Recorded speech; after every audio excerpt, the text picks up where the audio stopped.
Hello guys, pag-usapan lang natin ang breaking news. Ayon kasi sa balita, viral, Catherine Bernardo at Mayor Mark Alcala. Ano ba yan?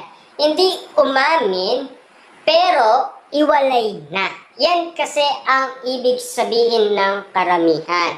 Nakakatawa daw kasi hindi pa naman umaamin, pero ang usap-usapan, iwalay na. At meron kasing kaduda-dudang something na nakikita ang karamihan. Lalo-lalo na yung kuwa sa mall. Dahil nakikitang iba na ang lakad ng dalawa. At tila ang mukha ni Catherine Bernardo ay kakaiba na. Wala sa mood si Catherine Bernardo nung napansin sa video na kuha sa mall. Nagaling sila sa AB Clinic. Ayon pa umano sa iba na una daw si Mayor Mark Alcalang lumabas bago lumabas si Catherine Bernardo na tila nagkakalabuhan na ang ganitong sitwasyon. Pero ayon kasi sa karamihan, tila may kakaiba na at tila marami na kasing bulong-bulungan ngayon na kumakalat na balita patungkol kay Catherine Bernardo at Mayor Mark Alcala. Hanggang ngayon kasi wala pang ayuda galing kina Catherine Bernardo at Mayor Mark Alcala galing umano sa Thailand. Lalo-lalo na yung travel nila papuntang sa Thailand ay wala pa rin. Na alam niyo naman siguro meron lang nag-iingay. At ayon pa sa balita, parang kakaiba na ang kinikilos ni Catherine Bernardo. Kakaiba man pero may something na kasing nakikita ang karamihan. Na alam niyo naman siguro sa ganitong sitwasyon na baka may nalalaman si Catherine Bernardo tungkol kay Mayor Mark Alcala. Ano kaya ang tungkol sa usap-usapan? Parang meron nang nalalaman itong si Catherine Bernardo. Kaya nga naman kasi nagkakalabuhan na daw sina Mayor Mark Alcala at Catherine Bernardo. Na alam niyo naman siguro na ispatan pa ang dalawa at lalong-lalo na 'di ba? Sinusundo pa ni Mayor Mark Alcala si Catherine Bernardo. Pero tila pinag-uusapan na si Mayor Mark Alcala kasi noon pa man ay napag-usapan na yan na si Mayor Mark Alcala ay nagseselos daw tuwing may lumalapit kay Catherine Bernardo. Kita niyo naman ha, stop pa lang ni Catherine Bernardo ang lumalapit sa kanya, nagseselos na itong si Mayor Mark Alcala. E papaano pa kaya ang isang James Reid na kasama ngayon ni Catherine Bernardo tuwing nag-shooting sila? Diba?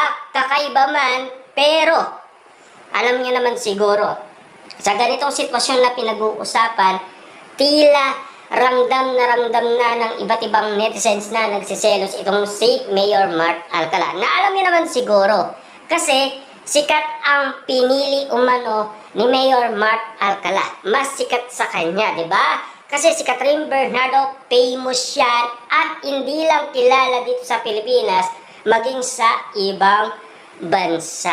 Nakikilala lang si Mayor Mark Alcala ng iba't ibang mga OFW dahil kay Catherine Bernardo. Dahil na-link lang siya kay Catherine Bernardo. At alam niyo naman siguro, may nag-iingay pa na tila meron nang nalalaman itong si Catherine Bernardo.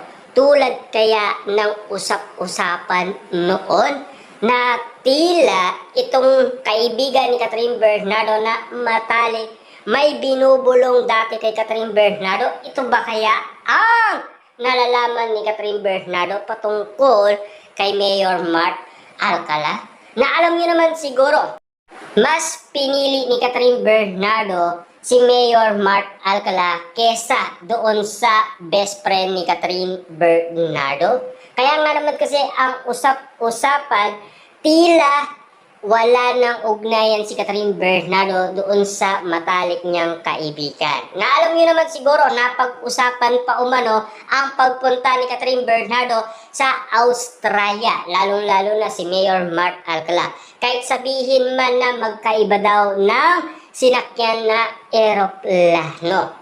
Kasi alam niyo naman siguro kung bakit nga naman pinag-uusapan yan. Ayon kasi sa mga umuugot na mga netizens. Kasi yung kaibigan niya dito sa Pilipinas ay nagkalabuan na. Kaya nga naman kasi ang pinupuntaan ni Catherine Bernardo, yung kaibigan niya na nasa Australia. Yan kasi kung bakit nga naman tila pinag-uusapan si Catherine Bernardo na nagkalabuan na ang kanyang matalik na kaibigan dahil kay Mayor Mark Alcala. Dati kasi pinag-uusapan na may binubulong ang matalik na kaibigan ni Catherine Bernardo sa kanya. Parang binaliwala lang daw to. Kasi yan ang nag-iingay noon na balita patungkol kay Mayor Mark Alcala at Catherine Bernardo. Dahil yan ang ingay noon ni Ogie Diaz. Ginamit din ni Ogie Diaz na ebidensya yan dahil yan din ang kumakalat na issue noon sa social media. Kasi wala pang mga ayuda noon patungkol kay Mayor Mark Alcala at Catherine Bernardo. Ang ginagamit na ayuda noon ang matalik na kaibigan ni Catherine Bernardo. Na alam niyo naman siguro, kahit na wala pang ayuda ay kalat na ang balita sa Reddit na sina Catherine Bernardo at Mayor Mark Alcala ay lumalabas. Pero ano nga ba kaya ang something na napapansin na ni Catherine Bernardo? Tama nga ba ang matalik niyang kaibigan sa ibinulong kay Catherine Bernardo?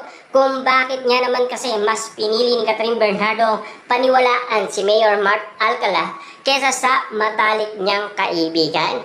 Na alam niyo naman siguro ha, ayon pa dito sa matalik na kaibigan ni Catherine Bernardo, wala daw siyang kaalam-alam. Pero nagagamit siya sa isyung Mayor Mark Alcala at Catherine Bernardo. At lalong-lalo na, wala kasing post itong matalik na kaibigan ni Catherine Bernardo noong kaarawan niya. Yan ang napansin ng karamihan na baka nagkagalitan itong dalawa, baka nag-away, di ba? Kasi alam niyo naman siguro, ang isang best friend, hindi kanya aayaan mapahamak. Kaso nga lang, ang usap-usapan na in love ng todo kasi itong si Catherine Bernardo. Kaya mas pinili niya si Mayor Mark Alcala kesa sa matalik niyang kaibigan. At ayon pa sa bali-balita, yung kaibigan na lang ni Catherine Bernardo, yun yung nasa Australia. At lalong-lalo na siyempre si Alora. Yan kasi ang mga may init na balita na pinag-uusapan hanggang ngayon ay usapan pa rin ang tungkol dyan. Nabubuksan na tuloy ang inala ng karamihan, di ba?